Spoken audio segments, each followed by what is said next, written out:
അമ്മേ പരിശുദ്ധ അമ്മേ പരിശുദ്ധ ദൈവമാതാവേ, കൃപാസനത്തിലൂടെ ഞങ്ങൾക്കും ഞങ്ങളുടെ ദേശത്തിനും അമ്മ മധ്യസ്ഥം തേടിത്തന്ന എല്ലാ അനുഗ്രഹങ്ങൾക്കും കൃപകൾക്കും ഞങ്ങളിപ്പോൾ ഹൃദയം നിറഞ്ഞ നന്ദി പറയുന്നു. അമ്മേ പരിശുദ്ധമ്മേ ദൈവമാതാവേ, 2004 ഡിസംബർ 7 ഉച്ചകഴിഞ്ഞ് 2:30 കൃപാസനത്തിൽ സംഭവിച്ച അമ്മയുടെ പ്രത്യക്ഷപ്പെടലിനെ കുറിച്ച് തിരുസഭയ്ക്ക് സമർപ്പിച്ചിരിക്കുന്ന പഠനരേഖകളുടെ മേൽ സഭാത്മകമായ പഠനം ആരംഭിക്കുവാൻ ഞങ്ങൾ പ്രാർത്ഥിക്കുന്നു. അമ്മേ പരിശുദ്ധമേ, ഭൂസ്വർലോകങ്ങളുടെ രാജ്ഞിയായ അങ്ങേയ്ക്ക് ഭൗമസംരക്ഷണത്തിനായി പ്രപഞ്ചപ്രകൃതിയെ തന്നെ തിരുസഭ പ്രതിഷ്ഠിക്കുവാൻ ഈ പ്രത്യക്ഷീകരണം വഴി ഇടയാക്കണമേ. പരിശുദ്ധമേ, ജപമാല മാതാവേ, സകല കൃപാസനം പ്രാർത്ഥനയോടും ചേർത്ത് ഞങ്ങളിപ്പോൾ പ്രാർത്ഥിക്കുന്ന ഈ കുടുംബത്തിന്റെ പ്രത്യേക നിയോഗം പറ മക്കളെ.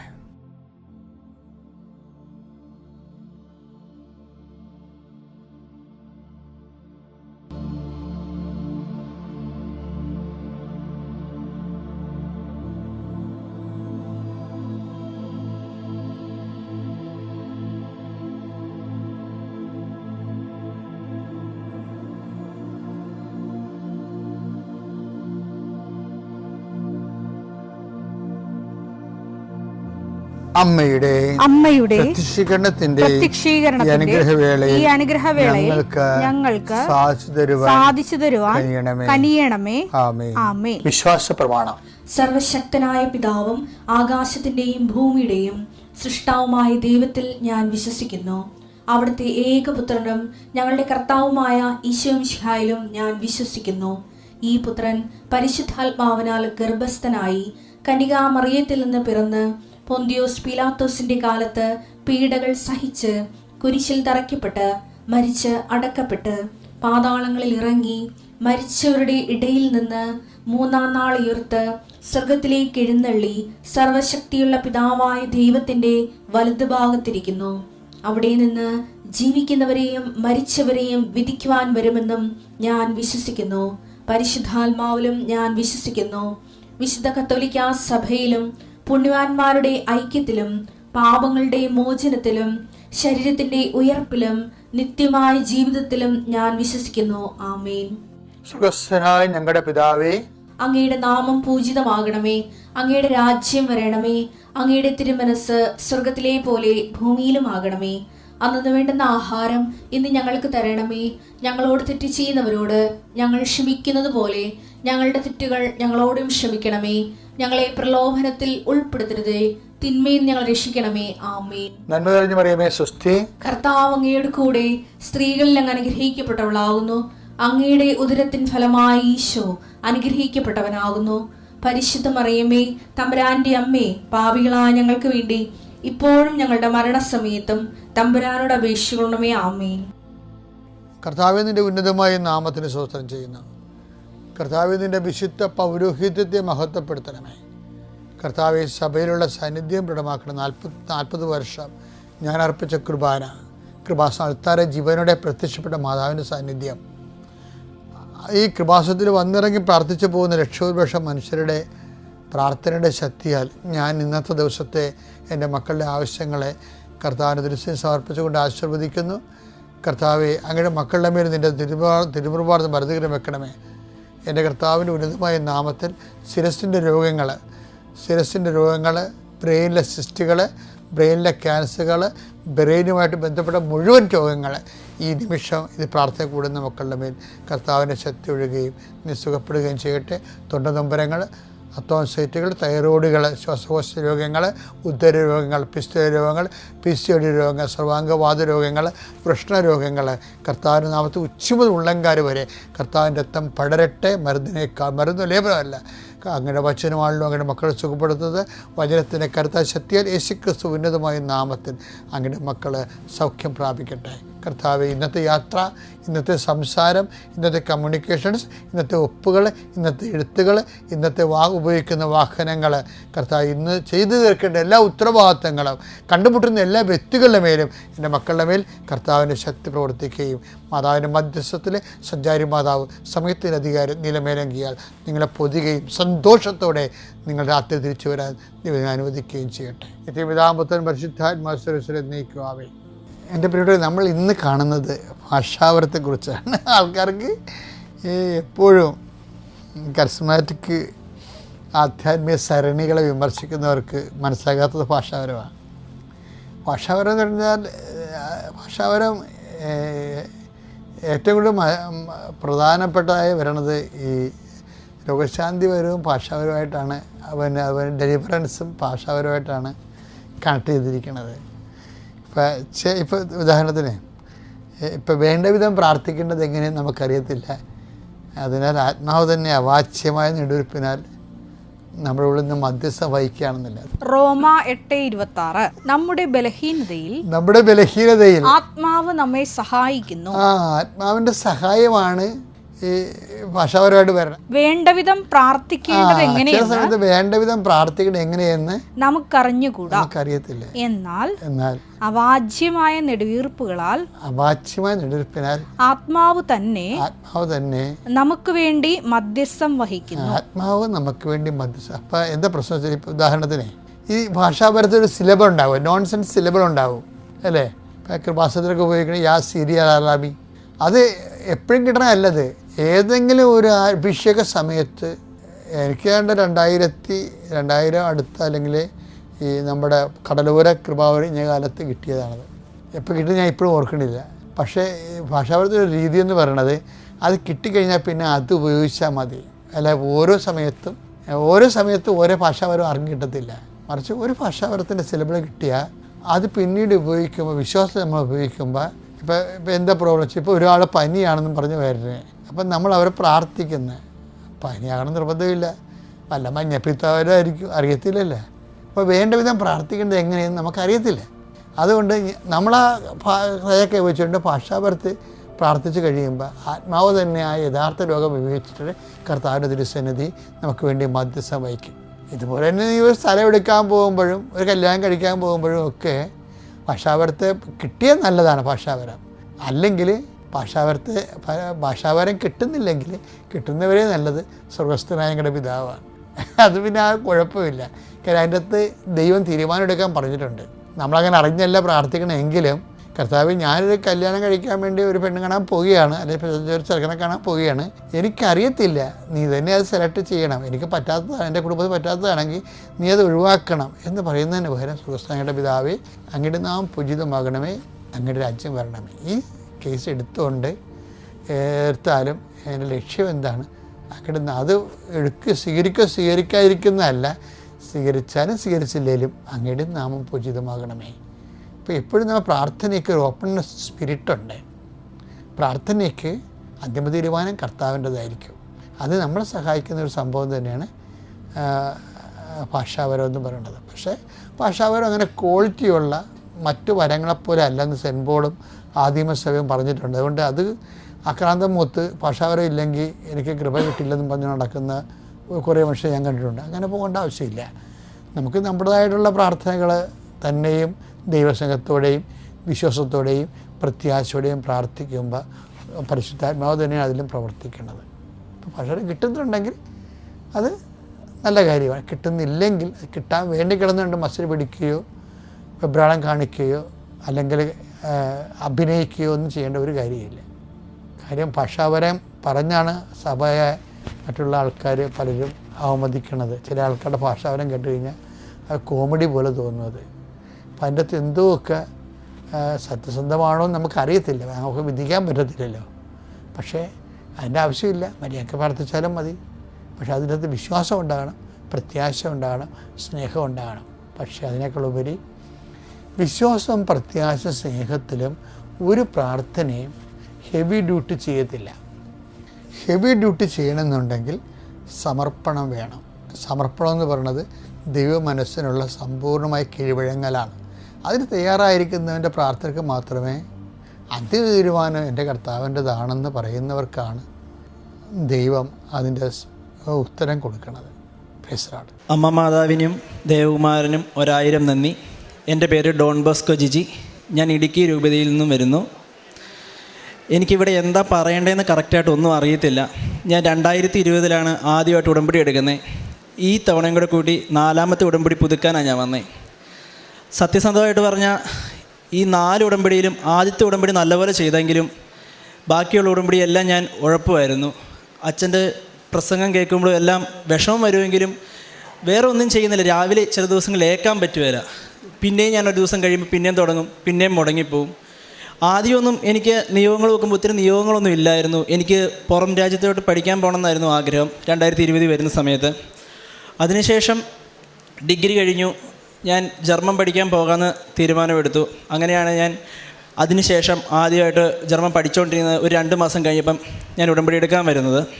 അപ്പം ഞാൻ 1ാമത്തെ നിയോഗമായിട്ട് എൻ്റെ ചേച്ചിക്ക് വേണ്ടി വെച്ചു. ചേച്ചിക്ക് PCOD കാരണം 2 വർഷമായിട്ട് കുഞ്ഞുങ്ങളില്ലായിരുന്നു. അവരതിൻ്റെ അകത്ത് ഒത്തിരി സങ്കടപ്പെടുന്നുണ്ടായിരുന്നു. അവരും വന്ന് ഉടമ്പടി എടുത്തിട്ടുണ്ടായിരുന്നു. ഞാൻ 1ാമത്തെ നിയോഗമായിട്ട് എൻ്റെ ചേച്ചിക്ക് വേണ്ടി വെച്ചു. ആ ഉടമ്പടി ചെയ്തുകൊണ്ടിരിക്കുന്ന സമയത്ത് തന്നെ 2 മാസം കഴിഞ്ഞപ്പോൾ ചേച്ചി ക്യാരിയിങ് എന്ന് പറഞ്ഞ് എന്നോട് ചേച്ചി വിളിച്ചു പറഞ്ഞു. അപ്പോൾ എനിക്ക് ഒത്തിരി സന്തോഷം വന്നു. കാരണം ഞാൻ അതിൻ്റെ അകത്തും ഉടമ്പടി തെറ്റിക്കുന്നുണ്ട്, ചെയ്യുന്നില്ല. ചില ദിവസം രാവിലെ ഏൽക്കാൻ പറ്റുന്നില്ല. അത് കഴിഞ്ഞ് ഞാൻ ഒരു 6 മണി കഴിഞ്ഞ് ചെയ്യാമെന്ന് ഓർക്കും, പക്ഷേ ചെയ്യും, പിന്നെ മുടങ്ങിപ്പോവും. അങ്ങനെയായിരുന്നു എൻ്റെ കാര്യങ്ങൾ. അതുപോലെ തന്നെ ഞാൻ ജർമ്മൻ പഠിക്കാൻ പോയി. ഇപ്പം ഞാൻ ജർമ്മൻ പഠിക്കാൻ പോയിട്ട് വെറും 8 മാസം ആകുന്നേ ഉള്ളൂ.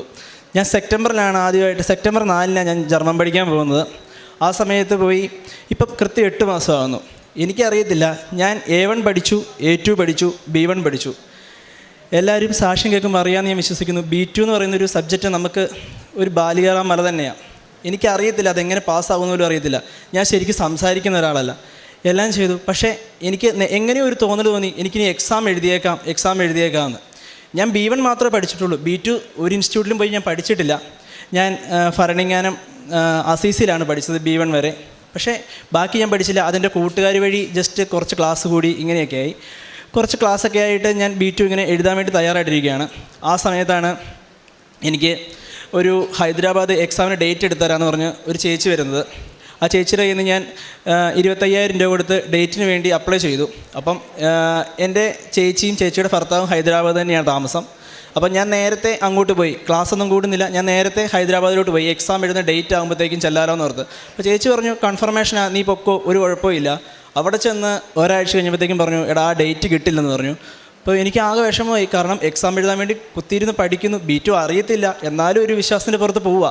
അവിടെ ചെന്നു എക്സാം എഴുതാൻ ചെല്ലുന്ന സമയമായപ്പോഴത്തേക്കും എക്സാമിന് ഡേറ്റ് ഇല്ലെന്ന് പറയുന്നു. അപ്പോൾ ഞാൻ ചേച്ചിയോട് പറഞ്ഞു, ചേച്ചി എന്നാൽ എനിക്ക് ആ പൈസ റീഫണ്ട് ചെയ്ത് തന്നേരെ, ഞാൻ വേറെ എവിടെയെങ്കിലും നോക്കിക്കോളാം. അപ്പോൾ ചേച്ചി പറഞ്ഞു, ഇപ്പം തന്നെ ചെയ്തേക്കാൻ 2 ദിവസം എന്ന് പറഞ്ഞു. അപ്പോഴത്തേക്കും എനിക്ക് ഹൈദരാബാദിൽ നിന്ന് വേറൊരു മെയിൽ അയക്കേണ്ട ഒരു ഓപ്ഷൻ വന്നു, ഡേറ്റ് എടുക്കണ്ടേ. അപ്പം ഞാൻ അപ്പം തന്നെ ചേച്ചിയോട് ചോദിച്ചു, തരാമെന്ന് ചോദിച്ചു. ചേച്ചി പറഞ്ഞു, മോനെ തരാൻ 2 ദിവസം എൻ്റെ കൊച്ച ആശുപത്രിയിലാണ്, അപ്പം അവന് ഹോസ്പിറ്റൽ കേസ് ആയതുകൊണ്ട്. അപ്പോൾ ഞാൻ പറഞ്ഞു, അപ്പോൾ എനിക്ക് എന്തോ പോലെ ഞാൻ പറഞ്ഞു, ഒരു 2 ആഴ്ച കൂടെ കഴിഞ്ഞിട്ട് മതി, ഞാൻ വേറെ എവിടെയെങ്കിലും ചെയ്തോളാമെന്ന് പറഞ്ഞു. അപ്പോഴത്തേക്കും ആ ഡേറ്റ് പോയി. അതിനുശേഷം ഹൈദരാബാദിലെ ഡേറ്റിന് വേണ്ടി അപ്ലൈ ചെയ്തു. അത് അടുത്ത മാസത്തേക്കാണ് അപ്ലൈ ചെയ്തത്. അപ്ലൈ ചെയ്ത് കഴിഞ്ഞപ്പോഴത്തേക്കും പൈസ നമ്മൾ പിന്നെയും അടച്ചു. പൈസ അടച്ചു കഴിഞ്ഞപ്പോൾ അത് സെൻഡായി. പക്ഷേ ഒരു കാരണവശാലും അത് അവിടെ ചെന്നതായിട്ട് അവർ അംഗീകരിക്കുന്നില്ല, ഞങ്ങൾക്കിവിടെ വന്നിട്ടില്ലെന്നാണ് പറയുന്നത്. പിന്നെ എല്ലാ ദിവസവും ഹൈദരാബാദിലെ എക്സാം സെൻറ്ററിലോട്ട് വിളിയായി. അവസാനം വിളിച്ച് എൻ്റെ പേര് അവർക്ക് കാണാതെ അറിയാം. ഡോൺ ബോസ്കോ എന്ന് പറയുന്നത്, സാർ ഇപ്പം തന്നെ ശരിയാക്കി വിട്ടേക്കാം, അങ്ങനെയാണ് പറയുന്നത്. ലാസ്റ്റ് ഇത് നടക്കുന്നതിന് മുമ്പ് ഞാൻ എന്നിട്ട് ആ ചേച്ചിനെ വിളിക്കാൻ തുടങ്ങി. ചേച്ചിയെ പൈസ എന്നതാ, ഞാൻ വീട്ടിൽ പറയാതെയാണ് ഹൈദരാബാദിലെ വേറെ പൈസ കൊടുത്തത്. ചേച്ചിയോട് മാത്രമേ ഞാൻ പറഞ്ഞിട്ടുണ്ടായിരുന്നുള്ളൂ. ആ സമയത്ത് ആ ചേച്ചിനെ വിളിക്കുമ്പോൾ ചേച്ചി ഇപ്പം തരാമെന്ന് പറഞ്ഞു. ലാസ്റ്റ് ആയപ്പോഴത്തേക്കും ചേച്ചി ഫോൺ എടുക്കുന്നില്ല. ഞാനൊരു ദിവസം ഒരു 100 വിളി വിളിക്കും, എടുക്കുകയില്ല, മെസ്സേജ് അയക്കും. ഞാൻ അവസാനം പറഞ്ഞു, ചേച്ചി എൻ്റെ മര്യാദയ്ക്ക് ഞാൻ ചേച്ചിയോട് പറഞ്ഞു ഒന്ന് താ. അവസാനം ഞാൻ കെഞ്ചി പോലെ പറഞ്ഞു, എന്നിട്ട് നടക്കുന്നില്ല. അപ്പം ഒരു കാര്യവും നടക്കുന്നില്ല. ഹൈദരാബാദിൽ കൊടുത്തതും നടക്കുന്നില്ല, ഈ ചേച്ചിയുടെ കൊടുത്ത പൈസയും തിരിച്ച് കിട്ടുന്നില്ല. എനിക്കൊന്നും അറിയത്തില്ല എന്ന് ചെയ്യണം. ഞാൻ ഉടമ്പടി തെറ്റിക്കുന്നു ഇടയ്ക്കുണ്ട്. അപ്പം എനിക്ക് തോന്നി ഞാനിതെല്ലാം ചെയ്യുന്നതുകൊണ്ട് എനിക്കുള്ള ഒരു ശിക്ഷയായിട്ടായിരിക്കും എന്ന് പറഞ്ഞു. എനിക്ക് പിന്നെ ഒരു ഓപ്ഷനും ഇല്ല. ഞാൻ ചേച്ചിയുടെ അടുത്ത് പോയപ്പോഴും ഉടമ്പടി പത്രമുണ്ട്, ഞാൻ ട്രെയിനിൽ വെച്ചൊക്കെ ചെല്ലുന്നുണ്ട്, പക്ഷേ വേറൊന്നും ചെയ്യുന്നില്ല, ഇടയ്ക്ക് മുടങ്ങി പോകുന്നുണ്ട്. ഞാൻ അവിടെ ചെന്നു. ഞാൻ വൈകുന്നേരമായിരുന്നു, ചേച്ചിയൊക്കെ പുറത്ത് പോയിക്കോ. ഞാൻ പെട്ടെന്ന് വാതിലടച്ചു. ഞാൻ അതുപോലെ കരഞ്ഞൊരു ദിവസം എൻ്റെ മുമ്പിലില്ല. എനിക്ക് അത്ര ഞാൻ ഒരിക്കലും കരഞ്ഞിട്ടില്ല. ഞാൻ മാതാവിന് മുമ്പിൽ മുട്ടുകുത്തിയെന്ന് അലറി കരഞ്ഞെന്ന് പറയാം, ആരും കേൾക്കാതെ.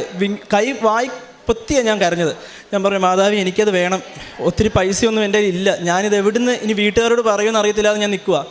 ആ സമയത്ത് എനിക്ക് മാതാവ് തരുമെന്ന് എനിക്ക് അറിയാമെന്ന് ഉറപ്പ് ഞാൻ എണ്ണയും കാശ് രൂപം കയ്യിലുണ്ട്.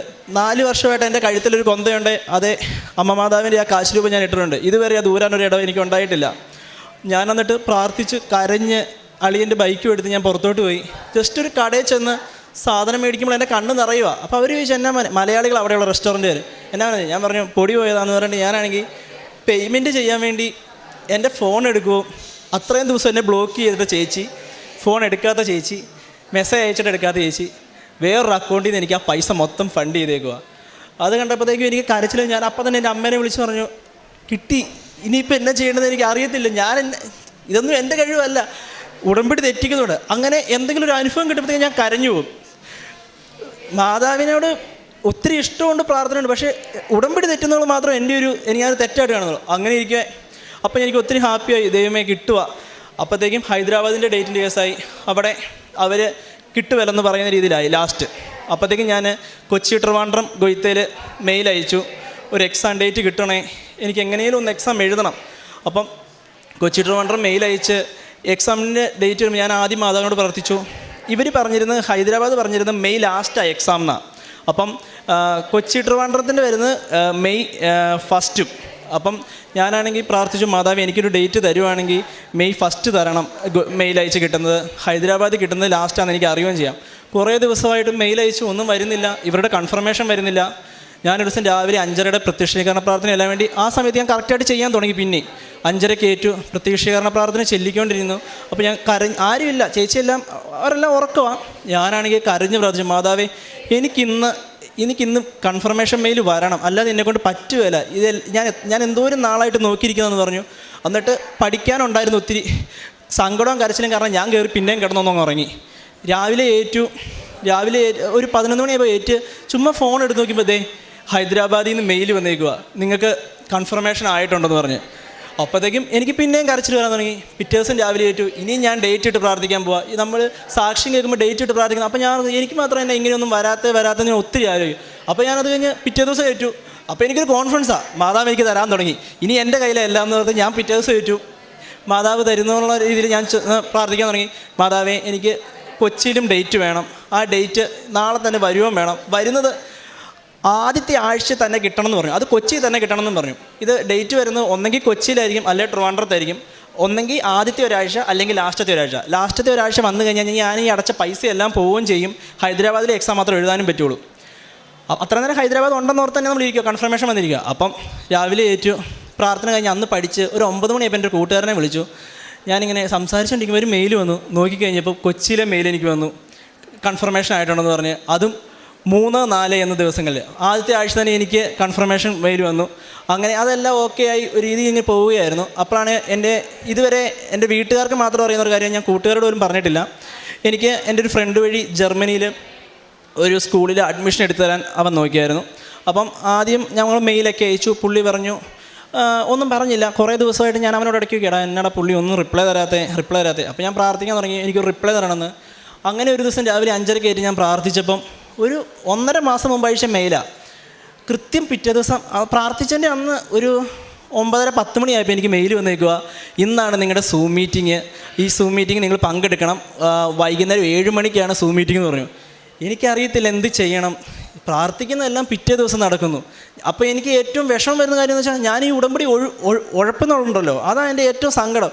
ഇത്രയും ചെയ്തിട്ടും എന്നെ കൈവിടാതെ എൻ്റെ കൂടെ ഉണ്ടല്ലോ എന്ന് ഓർക്കുമ്പോൾ എനിക്ക് ഒത്തിരി സങ്കടം വരും. പിന്നെ ഞാൻ പ്രാർത്ഥിക്കും. എന്നിട്ട് ഞാൻ ജർമ്മനിയിലുള്ള ഇൻ്റർവ്യൂവിന് വേണ്ടി ഇരിക്കുക. അതപ്പോൾ ഒരു ജർമ്മൻകാരനാണ് ഇൻ്റർവ്യൂ നടത്തുന്നത്.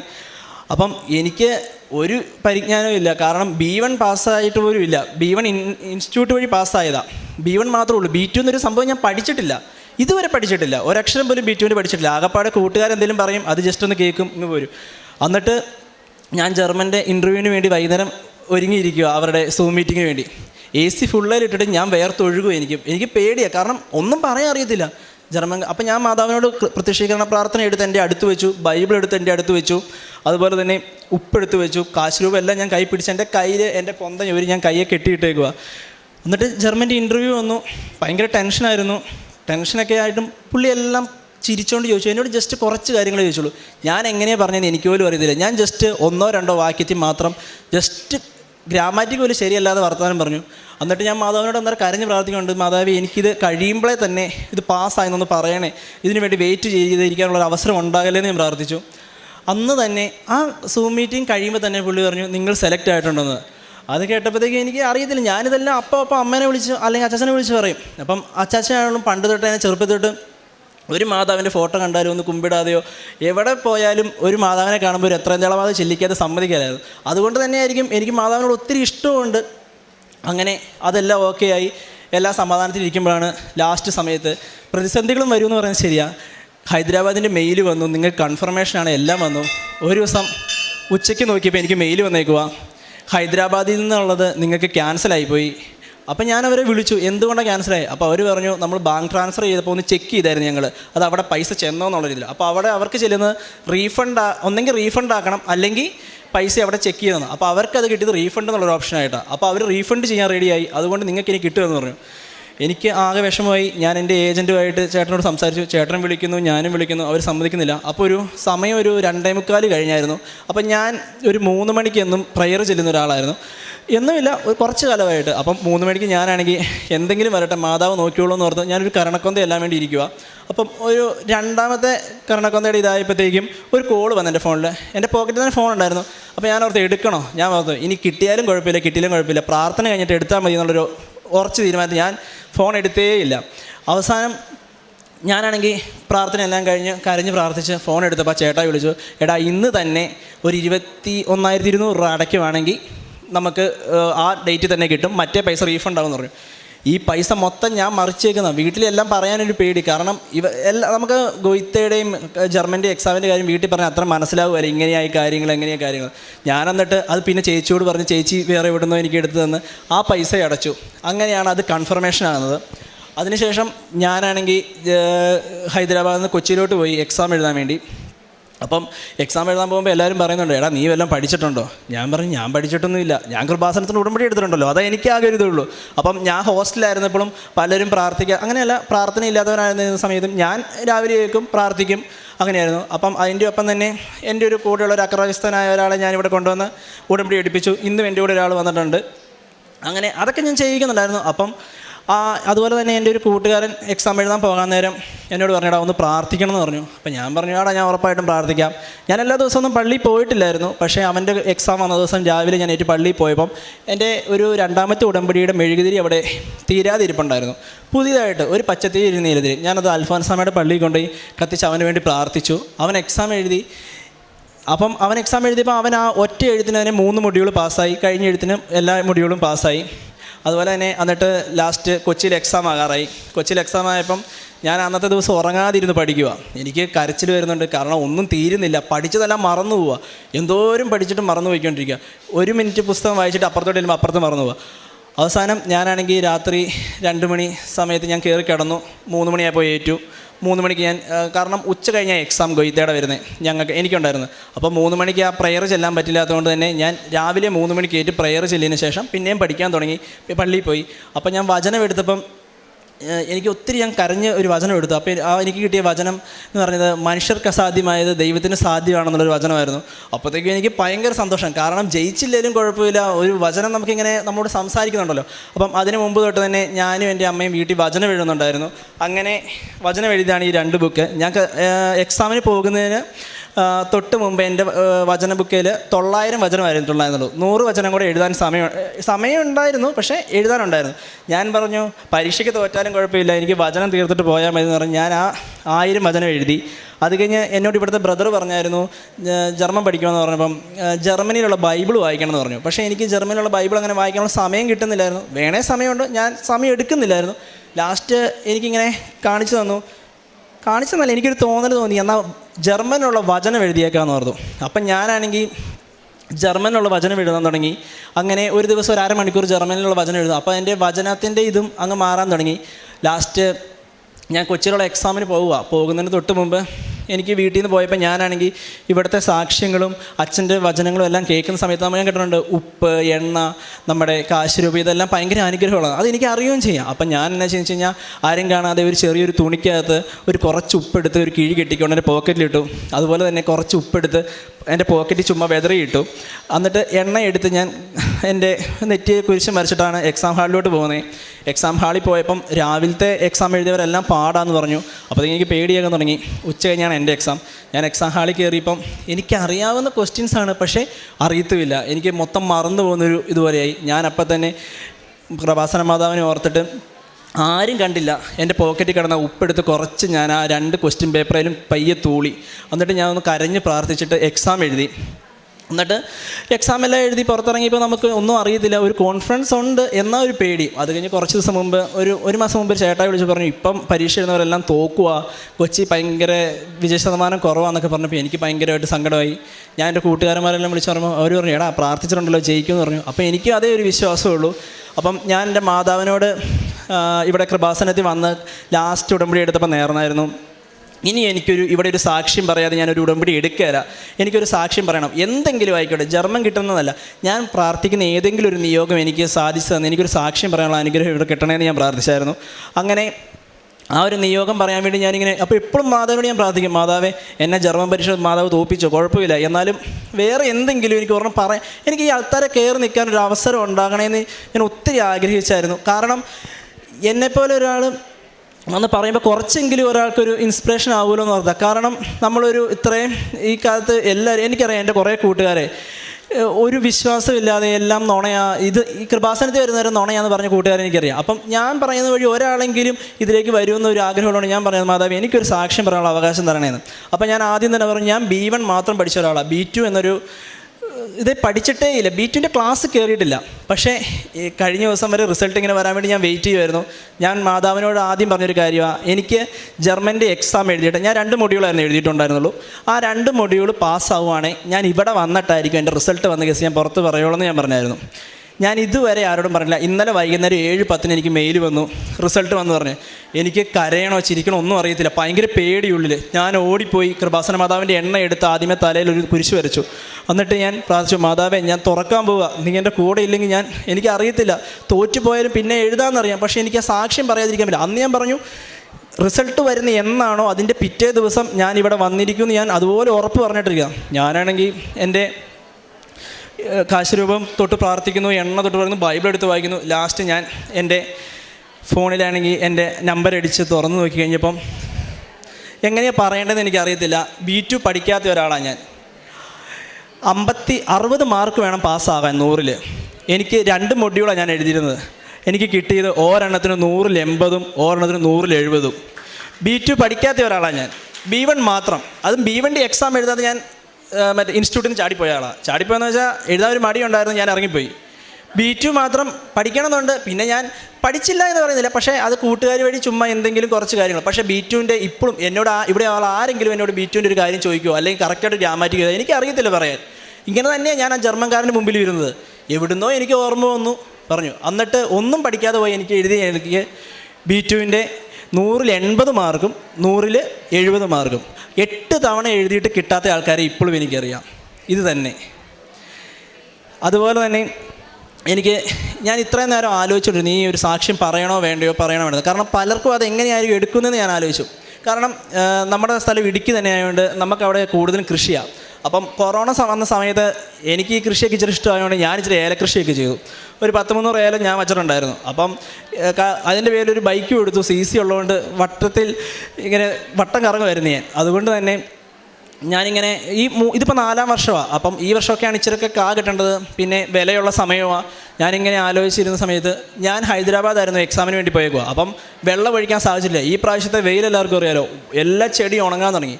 അപ്പോൾ ഞാൻ ഹൈദരാബാദിൽ നിന്ന് വന്നപ്പോൾ അച്ചാച്ച പറഞ്ഞു, ഇനിയിപ്പോൾ ആ ഏലമെല്ലാം വെട്ടിക്കളയാനേ ഒരു വഴിയുള്ളൂ, അല്ലാതെ നിനക്കിനി കിട്ടുമെന്ന് എനിക്ക് തോന്നില്ലെന്ന് പറഞ്ഞു. അപ്പോൾ അച്ഛൻ പറഞ്ഞു, എന്നാലും പറഞ്ഞു പഴയ ചിമ്പൊക്കെ പോയിട്ടുള്ളൂ, പുതിയതൊക്കെ നിപ്പുണ്ടെന്നൊക്കെ പറയുമ്പോൾ എനിക്കൊരു വിശ്വാസമുണ്ട്. അപ്പം ഞാനന്ന് അച്ചാച്ചോട് ഉച്ചയ്ക്ക് പറഞ്ഞു, ഏതോ ഒരു ധ്യാനത്തിൽ ഞാൻ കേട്ടൊരു വചനം ഞാൻ പറഞ്ഞു, ഞാൻ പറഞ്ഞല്ലാതെ മഴ പെയ്യില്ല, മഞ്ഞ് വീടില്ല എന്നൊക്കെ ഞാൻ ചുമ്മാ പറഞ്ഞിട്ട് ചിരിച്ച് കളിച്ചാൽ നടന്നു. എന്നിട്ട് രാത്രി പ്രത്യക്ഷീകരണ പ്രാർത്ഥന ചെല്ലാൻ സമയമായപ്പം ഞാനാണെങ്കിൽ പ്രത്യക്ഷീകരണ പ്രാർത്ഥന ചൊല്ലി. അന്ന് ഒരു നിയോഗം വച്ചില്ല. കാരണം എല്ലാ ദിവസവും ഞാൻ നിയോഗം വെക്കുവാണെങ്കിൽ ഞാൻ ഇവിടെ നമ്മൾ എഴുതിയിട്ട് 5 നിയോഗം പ്രാർത്ഥിക്കുന്ന ആളാണ്. അന്ന് ഞാൻ ഒരു നിയോഗം വെച്ചില്ല. ഞാൻ ആകെപ്പാടെ വെച്ച നിയോഗം, കർത്താവേ ഒരു മഴ പെയ്യണേ, മാതാവേ എനിക്ക് വേണ്ടി മഴ പെയ്യണേ. കാരണം 3-4 വർഷം കഷ്ടപ്പെട്ടുണ്ടാക്കിയതാണ്, പോയി കഴിഞ്ഞാൽ വണ്ടി എടുത്ത് വിൽക്കാനേ പറ്റുള്ളൂ, എല്ലാവർക്കും വേണ്ടിയല്ലേ, ഒരു മഴ പെയ്യണേ എന്ന് പറഞ്ഞ് ഞാൻ ചുമ്മാ അമ്മയുടെ അടുത്തൊക്കെ ഒന്ന് പോയി പുറത്ത്. അത്രയും നേരം അന്ന് ഭയങ്കര വെയിലുള്ളൊരു ദിവസമാണ്. എന്ന് വെച്ച് കഴിഞ്ഞാൽ ആകാശം ഒട്ടും ഇരുണ്ടിട്ടില്ല, ഫുൾ തെളിഞ്ഞ് കിടക്കുന്നത്.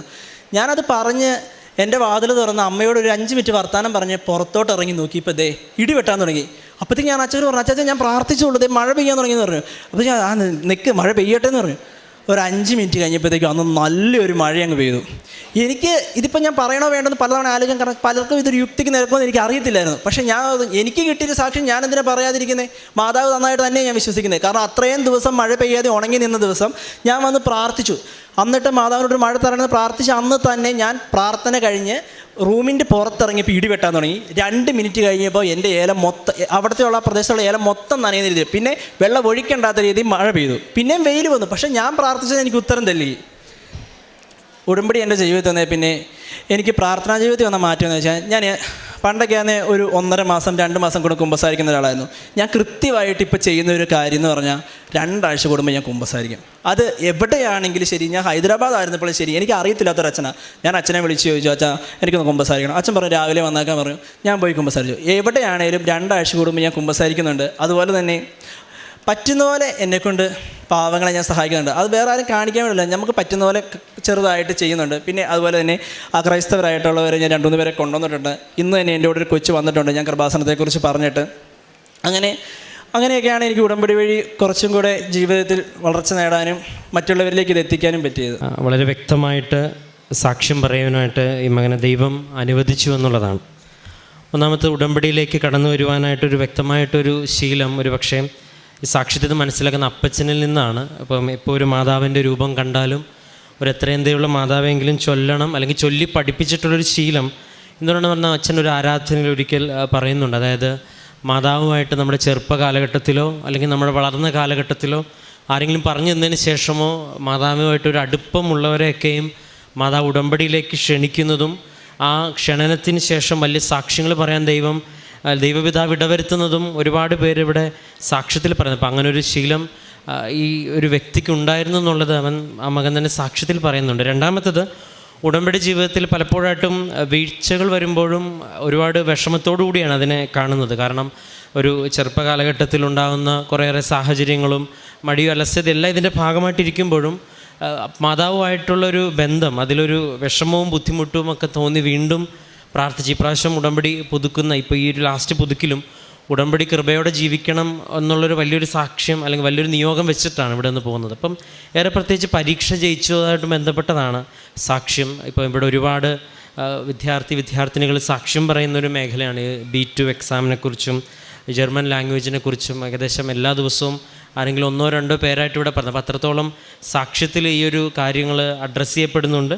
മാതാവ് വിഷയത്തിൽ ശക്തമായി ഈ ഒരു മേഖലയിൽ ഇടപെടുന്നുണ്ടെന്നുള്ളതിന് ഓരോ ദിവസവും വരുന്നു. അപ്പോൾ ഈ ഒരു സാക്ഷ്യത്തിൽ B1 വരെ പഠിച്ചതിന് ശേഷം പൂർണ്ണമായിട്ടും ദൈവത്തിൽ ആശ്രയിച്ച് ഞാൻ മുന്നോട്ട് പോയി എന്നുള്ളതും ഉടമ്പടിയിലെ സാക്ഷ്യങ്ങളൊക്കെ അനുദിനം കേൾക്കുന്നതിൻ്റെയും അപ്പോൾ അതിനൊക്കെ ഒരു റെഫറൻസ് ഉണ്ടല്ലോ. കാരണം ഇത് കേട്ട് ഇവരുടെയൊക്കെ തന്നെ പ്രായമുള്ള കുട്ടികൾ ഇവിടെ വന്ന് പറയുമ്പം വിശ്വസിക്കാതിരിക്കാനായിട്ട് അല്ലെങ്കിൽ അത്രത്തോളം തുറവില്ലാത്തൊരു ഹൃദയമായിരിക്കണം. അപ്പോൾ അതെല്ലാം കേട്ട് മനസ്സിലാക്കി ഉടമ്പടിയുടെ കാര്യങ്ങളൊക്കെ തൻ്റെ സാഹചര്യം അനുസരിച്ച് ക്രമപ്പെടുത്തി.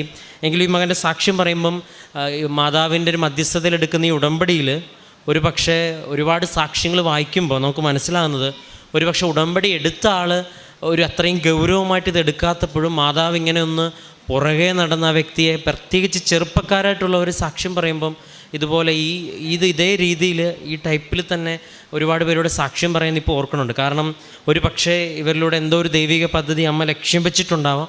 അതുകൊണ്ടാണ് ഒരു പക്ഷേ വീണു പോകുമ്പോഴും മാതാവ് ഇങ്ങനെ പുറകെ നടന്ന് ആ കാര്യം വ്യക്തമാക്കി കൊടുത്ത് അതിനാവശ്യമായിട്ടുള്ള അനുഭവം ഇതാണെങ്കിൽ ഇത്. ഇപ്പോൾ ഈ മകൻ്റെ ഒരു ഇൻറ്റൻഷൻ പറയുന്നുണ്ട്, എന്തെങ്കിലും ഒരു കാര്യം നടന്നാലും മതി എനിക്കൊരു സാക്ഷ്യം പറയണം. കാരണം എൻ്റെ സാക്ഷ്യം ഒരു പക്ഷേ എൻ്റെ സുഹൃത്തുക്കളെ തന്നെയും, കാരണം ഈ ഒരു കാലഘട്ടത്തിൽ ഒരു ചെറുപ്പക്കാരുടെ സാക്ഷി എത്രത്തോളം പ്രധാനപ്പെട്ടതാണെന്ന് ഈ മകൻ തന്നെ പറയുന്നുണ്ട്. അപ്പോൾ എൻ്റെ കൂട്ടത്തിലുള്ളവർക്കെങ്കിലും അതൊരു പ്രചോദനമാകുമെങ്കിൽ, അപ്പോൾ സാക്ഷ്യങ്ങൾക്ക് അർത്ഥമുണ്ടെന്നും അതിന് വലിയൊരു പ്രചോദനമുണ്ടെന്നും അതിനൊരു ദൈവത്തിൻ്റെ പദ്ധതി ഉണ്ടെന്നും ആ ഒരു ബോധ്യമൊക്കെ ഉണ്ട്. അപ്പം ദൈവം ഒരാശീർവാദം കൊടുക്കുമ്പം ഒരു പക്ഷേ വീഴ്ചകൾ വരുമ്പോഴും ദ പ്രൈം ഇൻറ്റൻഷൻ എന്ന് പറയുന്നത് എപ്പോഴും പ്യുവറായിട്ടിരിക്കുമ്പം അതാണ് കർത്താവിനെക്കുറിച്ച് പറയാൻ, കർത്താവ് പറയുന്നത് ഉള്ളുകളെ അറിയുന്ന ദൈവമെന്നാണ് നമ്മുടെ. അപ്പം അതിനെക്കുറിച്ചൊരു ബോധ്യമുണ്ട്. ഏറ്റവും അവസാനം ഉടമ്പടിയിലെ നിബന്ധനകൾ, അതിൽ ഇദ്ദേഹം കൂടുതൽ സ്പെസിഫൈ ചെയ്ത് പറഞ്ഞത് കുമ്പസാരത്തിനെ കുറിച്ചാണ്. കാരണം ഒരുപക്ഷെ വിശുദ്ധ കുമ്പസാരത്തിൻ്റെ ഒരു ശക്തി, അത് എവിടെ ഏത് സാഹചര്യത്തിലായിരുന്നാലും ഒരാളെ കണ്ടെത്തി എന്ന് പറഞ്ഞാൽ അത്രയും സമയം ഒരുപക്ഷെ കണ്ടുപിടിച്ച്, ഒരുപക്ഷെ അവിടെ നിന്ന് മാറി സമയം കണ്ടെത്തി വിളിച്ച് ചോദിച്ച്, അപ്പോൾ അത്രയും ബുദ്ധിമുട്ട്. അപ്പോൾ ഇങ്ങനെ നടത്തുന്ന ആത്മാർത്ഥമായ ദൈവത്തിന് മുൻപിലെ യാത്രകൾ ദൈവം എങ്ങനെയാണ് കണ്ടില്ലെന്ന് വെക്കുന്നത്. അപ്പോൾ അതിന് വ്യക്തമായിട്ടൊരു അനുഭവം നൽകി. ഏറ്റവും അവസാനം പറഞ്ഞത് യുക്തിക്ക് നിരക്കാത്ത കാര്യം എന്നുള്ളതല്ല. ഇവിടെ സാക്ഷ്യം പറയുമ്പം സ്ഥിരം സാക്ഷ്യം കേൾക്കുന്നവർക്ക് അറിയാം, എല്ലാവരുടെയും സാക്ഷ്യത്തിലെ റെഫറൻസ് ഒന്ന് പ്രകൃതിയിൽ നിന്ന് ലഭിക്കുന്ന അടയാളങ്ങളാണ്. നമ്മൾ 19 സങ്കീർത്തനം പറയുന്നുണ്ട്, ആകാശം അവിടുത്തെ മഹത്വം വിളംബരം ചെയ്യുന്നുള്ളത്. വെളിപാടിൻ്റെ പുസ്തകം 16 പറയുന്നുണ്ട്, പ്രവാചകന്മാർക്ക് മഴ പെയ്യിപ്പിക്കാതിരിക്കുവാനായിട്ട് ആകാശങ്ങളുടെ മേൽ അടയ്ക്കുവാനുള്ള അധികാരം പ്രവാചകന്മാർക്ക് നൽകിയിട്ടുണ്ടെന്നൊക്കെ പറയുന്നുണ്ട്. പ്രവാചകർ അടച്ചതിനെക്കുറിച്ചും ബൈബിൾ പറയുന്നുണ്ട്. അപ്പോൾ നമ്മൾ സൃഷ്ടപ്രകൃതിയുടെ മാതാവിനെയാണ് വിളിച്ചപേക്ഷിക്കുന്നത്. ഇപ്പോൾ ഈ സാക്ഷ്യത്തിനോട് ചേർത്ത് വെക്കാവുന്ന ഒരുപാട് സാക്ഷ്യങ്ങളുണ്ട്. പ്രകൃതി ദൈവം സൃഷ്ടിച്ചതാണെങ്കിൽ മേഘസ്തംഭവും അഗ്നിസ്തംഭവും പ്രകൃതിയിലൂടെ ദൈവം കാണിച്ചു കൊടുത്താണ് ഇസ്രായേൽ ജനത്തെ നയിക്കുന്നത്. അപ്പം ഈ പ്രകൃതിയിലൂടെ തന്നെ ദൈവം കൂടെയുണ്ടെന്ന് അടയാളം തരാനായിട്ട് എത്ര നിസ്സാരമായിട്ടുള്ളൊരു കാര്യമാണ്. അപ്പം ആ ഒരു സാക്ഷ്യവും ഇനിയിപ്പോൾ നമ്മൾ വിശ്വസിച്ചാലും ഇല്ലെങ്കിലും എന്താണെന്ന് പറഞ്ഞാലും മകൻ പറഞ്ഞ പോലെ അവൻ്റെ ജീവിതത്തിൽ വ്യക്തമായിട്ട് ദൈവം കൂടെ ഉണ്ടെന്നുള്ള അനുഭവം ലഭിച്ചു. ഉടമ്പടി ജീവിതത്തിൽ കൃത്യമായിട്ടൊരു ശ്രമത്തോട് മുന്നോട്ട് പോകാനുള്ള ശ്രമമുണ്ട്. പരിശുദ്ധ അമ്മ ഒരു വ്യക്തിയെ നേടാനായിട്ട് ഉടമ്പടി ഉപയോഗിക്കുന്നു എന്ന് മനസ്സിലാക്കുന്ന മറ്റൊരു സാക്ഷ്യം കേൾക്കുവാൻ ദൈവം നമ്മെ ഇടവരുത്തി. നമുക്കെല്ലാവർക്കും കരങ്ങളടിച്ച് ദൈവത്തിൻ്റെ നാമം മഹത്വപ്പെടുത്താം.